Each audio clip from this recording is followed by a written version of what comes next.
नमस्कार दोस्तों, संवाद में आप सभी लोग का स्वागत है। आज हम बात करेंगे मेघालय में यूरेनियम खनन को लेकर के चल रहे विवाद को। हाल ही में केंद्र सरकार ने यह निर्णय लिया है कि मेघालय से हर हाल में यूरेनियम निकाला जाएगा। स्थानीय नेताओं के साथ हुई बातचीत भी विफल रही। यह कदम भारत के संसाधन दोहन के इतिहास में एक नई और चिंताजनक मिसाल बन गया है।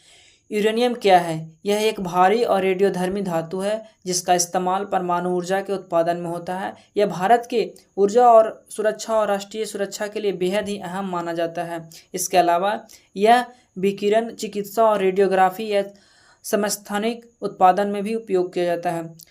अब बात है मेघालय की। 1984 में पश्चिमी खासी हिल्स के डोमियासियात और किलुंग माव्या बाह के क्षेत्र में उच्च गुणवत्ता वाले यूरेनियम भंडार खोजे गए थे, लेकिन तब से ही खासी समुदाय इसके विरोध में खड़ा है। उनका कहना है कि यूरेनियम खनन से विकिरण का खतरा बढ़ेगा, जमीन दूषित होगी और उनकी संस्कृति और पहचान खतरे में पड़ जाएगी। इस बीच केंद्र सरकार ने हाल ही में एक ऑफिस मेमोरेंडम जारी किया। इसके तहत परमाणु सामरिक खनिजों के खनन के लिए अब अन्य जन परामर्श अनिवार्य नहीं रहा, यानी स्थानीय समुदाय की राय लिए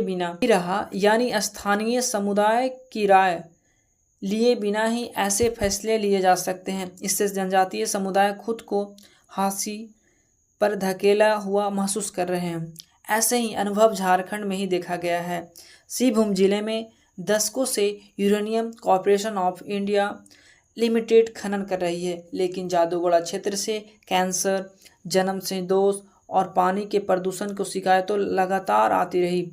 डॉक्यूमेंट्री वृद्धा बिब्स इन जादूगोड़ा में स्थानीय लोगों ने कहा कि विकास ने हमें रोशनी नहीं बल्कि फांसी दिया है। जनजातीय समुदाय के लिए यह अनुभव इस सोच को और मजबूत करता है कि उनकी ज़मीन को सिर्फ संसाधन समझा जा रहा है।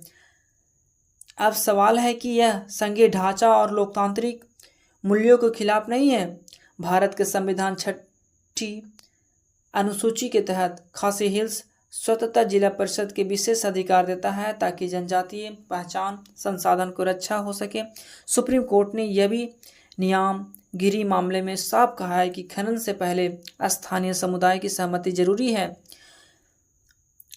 विशेषज्ञ मानते हैं कि केंद्र को बल प्रयोग से बचते हुए संवाद का रास्ता अपनाना चाहिए। साथ ही